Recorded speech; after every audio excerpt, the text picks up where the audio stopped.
What's up, guys? Welcome back to the channel. Today we're doing more international stuff. Oh yeah. So we've been taking you through the process on Steven's 57 S160 4-wheel drive, which is an okay truck. But we're gonna take you back through some more process today because we've been pulling the motor and the transmission out. We had our buddy Eric Tesmer, which is Bare Knuckle Binder on Instagram and Bare Knuckle Binder on YouTube. Go check his channel out. If you're into internationals, you need to follow this guy. He's into all of the coolest versions of internationals, and the guy knows a lot about all of them, and has an unbelievable ability to find really cool rare trucks. He's got a good eye for this stuff, so it's always interesting to watch. He's actually headed over here today in his Coleman that he saved. That is as rare as they come. Yeah, we're thinking the truck's a 101. We had lunch with him last week before last. He was down here when we were filming, pulling this truck apart initially, and he was kind of telling us the story of going and finding this truck, and I think he was saying he was getting ready to leave, and they said, well, we've got this one old truck out here in the woods. Out in the back or something. Yeah, it's out in the back, you know. Like, I need to take a look at that. So even the stories that go along with the trucks that he finds are just as cool as the trucks. Yeah. So he's a really interesting guy. He's also an awesome guitar player. We're gonna see if we can twist his arm and play a little bit of guitar with him. Yeah, shred our face. But he's headed down here to help Steven with the front axle. I don't know how far we're gonna get into that today, but fairly deep. Yeah, he said the inside axle seal is rawhide, and so they're going to leak, and so we got all the seals, and hopefully we can keep from ruining the front brake pads. If the liners are still good on there, we don't have to get into any of that, and maybe the worst case that we've got to do is hone the wheel cylinders or replace them and do some brake lines. That would be really cool. All this old stuff, especially international, it's really hard to, you got to rebuild everything. You got to find somebody, you got to know a guy, so they're long-winded projects. So the less stuff we got to do, the better. I think we're going to take a look today at maybe pulling the cross member out, the original engine and trans cross member. I think this is a interesting piece right here. So Steven scored from a friend of ours a P-pump 12 valve. This is a stock engine, HX35, bone stock motor. I think maybe the fuel plate's been cut or something. It ran fairly decent in the truck that it came out of. So we've got a few things we're gonna knock out on it, probably some seals and some basic stuff, clean the motor up for the most part, and stab it in the hole. I didn't have any blow by, everything seemed to work. Yeah, it looks like it's in fairly good shape. Yeah. I just, it's not as bad as I thought. Manifold doesn't look like it's been run at 1500 degree GTs for 10 minutes at a time. So they just put it in like that, to be honest. So we're gonna get this unloaded out of Steven's first gen, at least get it set over here on the ground where we can try to attack it and get a parts list for what we're gonna do. And we're waiting on Eric to get here so we can jump into the front axle of this thing. We got some eye candy here around the shop. We got two buddies that have two cool older Ford trucks. One of them's Travis. Y'all have probably seen him in some of the videos. He did all the impaneling inside here, all the white panels on the walls and all the trim around it, the J-trim and stuff. He's a really good buddy of ours. We've known him for a long time. So we're up here working on his truck. Just got done doing a Holly Sniper. He's got a 4-barrel version of the Sniper that we just did actually on my international pickup that y'all saw. In fact, let's poke our head in here real quick. He's got a nice motor. This thing was built like 20 years ago, but it's a 400. I know that it's got higher compression. I want to say he said it's around 10-to-1. It's got a cam in it, intake, long tubes on it, and he just finished up a Holly Sniper. Really, really cool truck. 77. It's got a 4-speed. It's a cool truck. It's been in Travis's family forever. It was his dad's, and he's had it for a long time. So we're up here just messing with, like, we got I think the pinion seal's leaking down here, and we had to put a voltage regulator on it. So it's up here today, and right behind him is another customer. He's a good friend of ours, Trenton Belcher, actually. Y'all might have seen him. He's got if y'all been following along, he's got the little green meanie P-pump 24 valve second gen truck club cab that we did that nice roll cage in, Kirky seats and all that. Really cool truck, big compounds are on it. So he bought this truck out of California. It's a 71 or 72. It's a factory highboy. It's got a 390 in it, mild build, mild cam. It sounds really good. It's a cool truck, 3/4 ton 4-wheel drive. It's also got an MP 435 4-speed, and he's got those new Cokers on it, or Specialty Tires of America. These things are pretty cool. 9x16s. The truck just has this awesome look to it.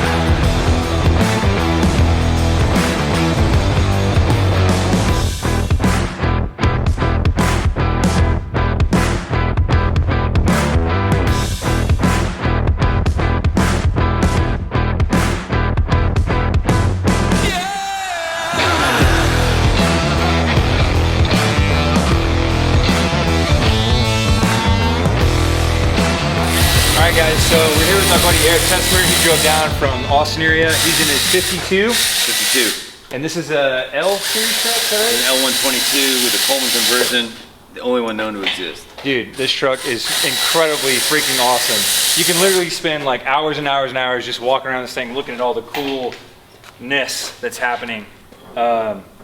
Really, really cool truck. It's got a Coleman front axle. It's like cast in the middle. These are really, really gnarly. All the Coleman stuff is super hardcore. They did aftermarket four-wheel drive conversions on like OEM production vehicles and even built some of their own before they were offered from the factory as a four-wheel drive. So the cool factor is off the freaking chart, dude. Like, internationals are already cool and rare when you find one that is still whole enough and not rusted to have, but then to find one four-wheel drive and then a one of one. So anyway, it's needless to say, he shares the love of international, maybe even has a deeper passion for him than Steven and I, which is really, really cool. So cool for all of us to be here together working on these at one time. Eric knows a whole lot about this era of stuff, 40s, 50s. So we're pretty stoked to have him here kind of walk us through what, you know, the to-dos and to-not-dos. The to-don'ts. Yeah, the to-don'ts.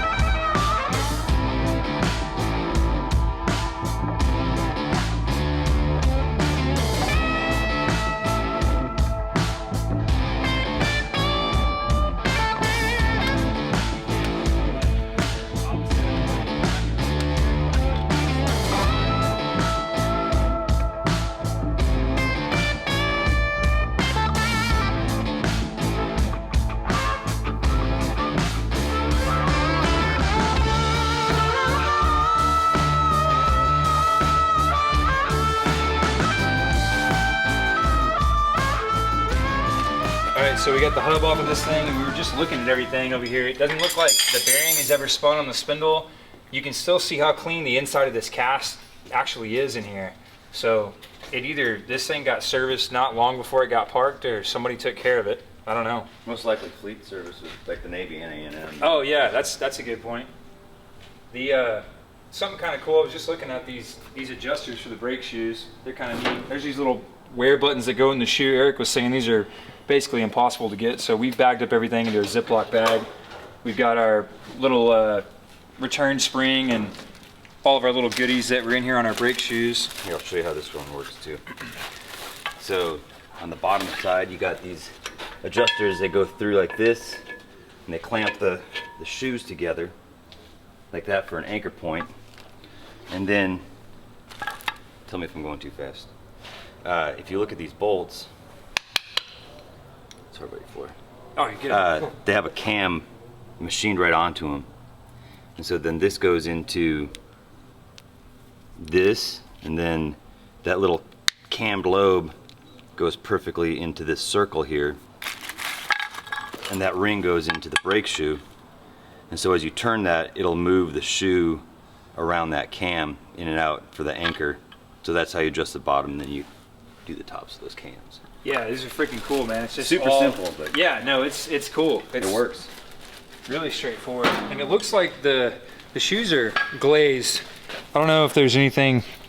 Maybe we could kind of take the top little layer of them off, or maybe we just take them in and get them relined while we have it all apart. But it looks like you just do it while they're out. The plates look freaking good, man. The shoes themselves are really good shape. Didn't look like they've been hot.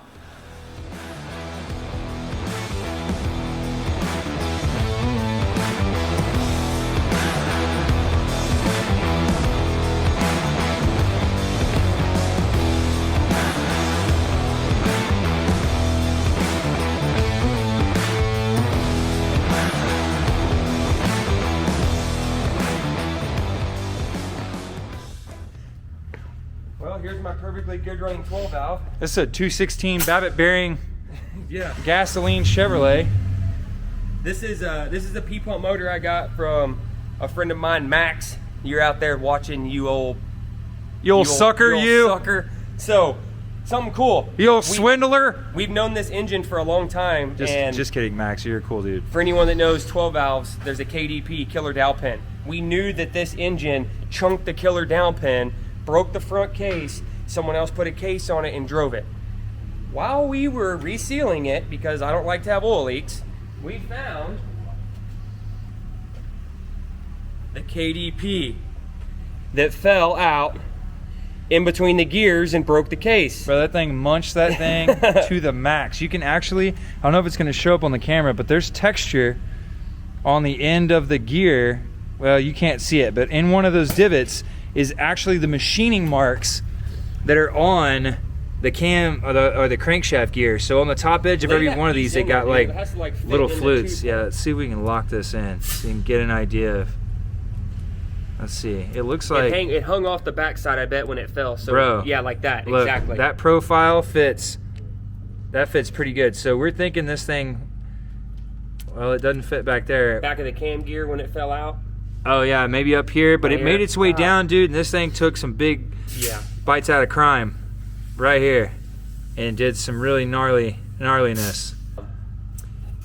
While we have all this apart, we happen to have a stack of these on the shelf, brought to you by Hamilton Cams. Last time we went and saw Zach up there at Hamilton Cams, we bought like 6. I'm not gonna lie, we bought like 10 cams, a couple motors. We've known those guys a long time, so we bought a bunch of 178 208s, and I think we bought 2 188 220s. They're the cams that we use the most on 12 valve stuff. Rotary pump trucks and P-pump trucks that you're going to use basically 3,500 RPM and less, or you want to do big compounds and you have a cylinder head that actually flows a decent amount of air. This cam moves enough air at a low RPM to get on top of turbos, but it also makes for really, really good cylinder pressure at low RPM so that you get really good fuel economy. They make awesome low end torque, as if these didn't make enough already. This is a great cam. It doesn't require any crazy valve spring. Speaking of which, we need to go dig through our stuff. Depending what I can find up there in those boxes of stuff, well, I may have more cool stuff to Yeah, pull no, from. we've got a bunch of boxes of stuff. Whenever we were moving from the old shop to here, we have a lot of residual 12 valve parts where maybe you bought some stuff and you're like, oh, I'm just gonna do valve springs and not do a cam, and then by the time it's over, you've got like a side draft on it, and you got freaking double beehive springs and degreed, locks and retainers and all this. But anyway, there ends up being these overages or extra pieces left over. So we went and dug through all the stuff, and I think that, well, we haven't found the rest of what we're looking for, but I think there's gonna be enough here. Maybe like some pack brake springs, or maybe a set of old Hamiltons or some Manton springs, maybe some old push rods. Just kind of see what we got and throw a little junkyard dog together and show that even though a lot of people know a 12 valve is reliable and a desirable engine, some of the reasons why. I think that we're going to be able to move a basically 10,000 pound truck on a 45-inch tire around with very little effort, a lot to do with gearing, but be able to probably eke out, I'm hoping to make 18 miles to the gallon out of the thing. Yeah, I need 20. So we're shooting for 20 miles to the gallon, and I mean, might as well, right? We're putting it together. We might as well just like set a bar for something and just see if we can't pull it off. So we've got a little bit of power being added in mind, but very minimal. Basically trying to utilize and optimize a lot of the stock stuff and use some basic stuff like maybe a valve spring and a cam to help that out along the way. And also we want it to sound really, really bad out of the exhaust. All right, broski, cylinder head's off. Sitting over here on the ground. Looks like somebody did a head gasket on it once. Just judging by the look of the gasket, it looks fresher than original early 90s. Hey Casper, we're filming, bud. That was whack. Every now and again, the forklift just makes noise like that. Didn't used to do that. So, Beep! I'm okay. Took that to the kneecap hole. All right, brother, let's see what we got. All right, looking at the top of these, looks freaking beautiful, beautiful. Everything looks good, huh? Hang on. No, you're good. Go ahead. Number 6 has got a little bit of business going on here. Bring it up a little more. Right there. Yeah, let me just wipe the top of this. Yeah, like that injector was just maybe dribbling a little bit. Is that a crack right there? No. No. Freaking perfect. 12. You know why? Straight up. 12er, Kimyad.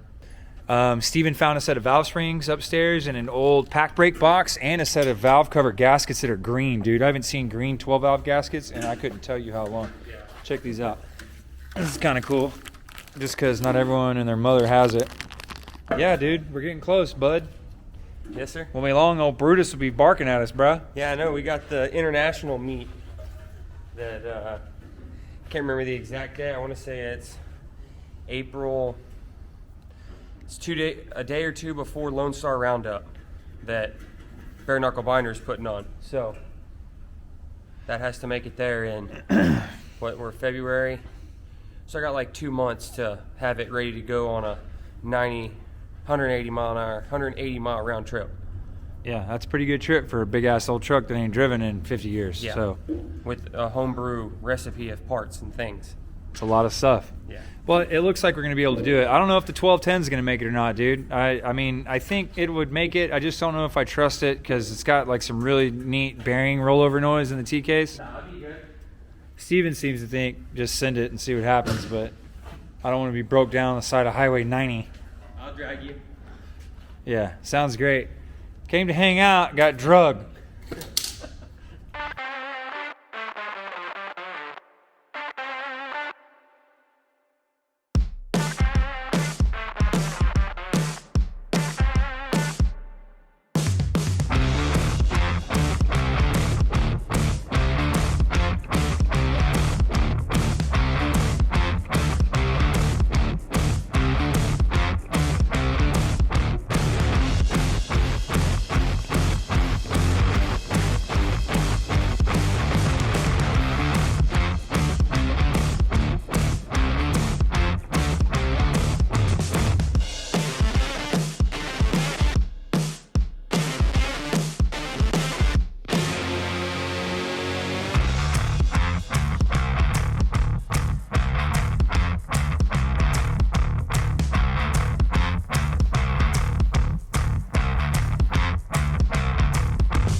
Eric will be here next week, and he's going to help us.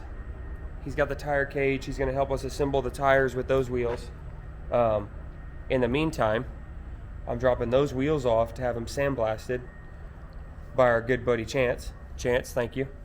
That way they're fully cleaned, ready to go. So once I get the tires mounted on them, tape off the tire, and then I'll paint the wheels black probably. That way, you know. That way they look good. Looks better than what I got, yeah. Okay, so we've got, where are we at on the brakes? You got wheel cylinders that you sent to New York. You got a booster thing back. Yeah, so the guys in New York who, I got stuff everywhere. I don't remember exactly what the terminology is. I know that these things were corroded beyond repair. And so they recast these. I don't. That's what they do up yonder way. Down here, I don't know how we don't have that capability. They made you new stuff. The They guy made me new called. stuff, The guy yes. called and said, "Look, the little pistons inside of here are ruined. So I'm gonna drill this wheel cylinder out, bush it, bronze or brass, however, whatever. I think it was aluminum, actually, Okay, or something. and then something was cast new aluminum. little piston cups.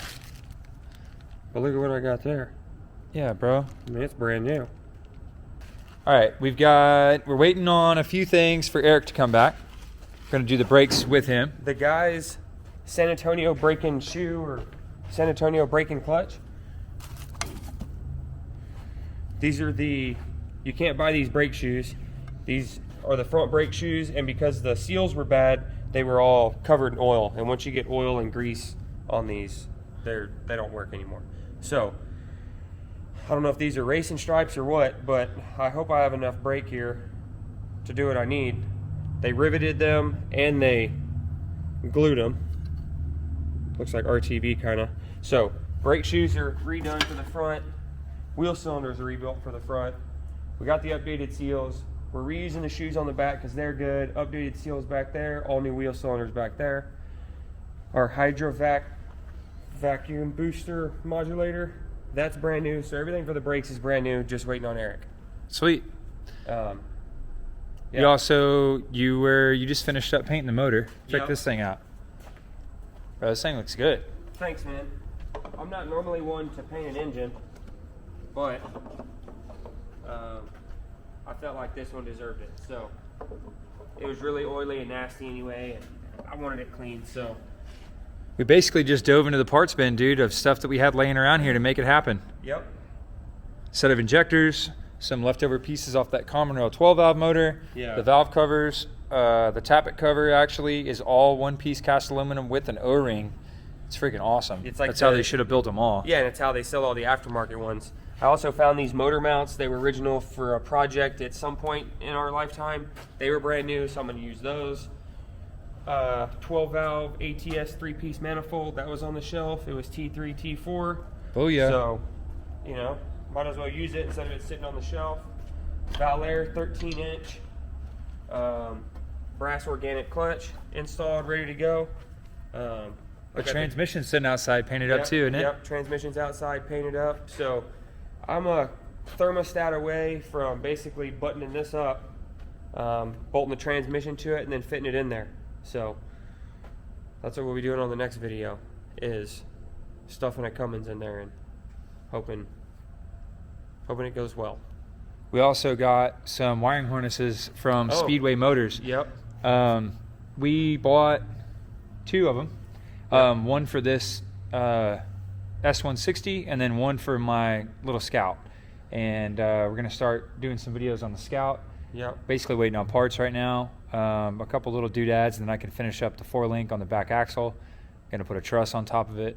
Bought a bunch of basic triangulated 4-link stuff from Rough Stuff Specialties. They got some good, it's good kit. Yeah, it's good stuff. DIY kind of stuff.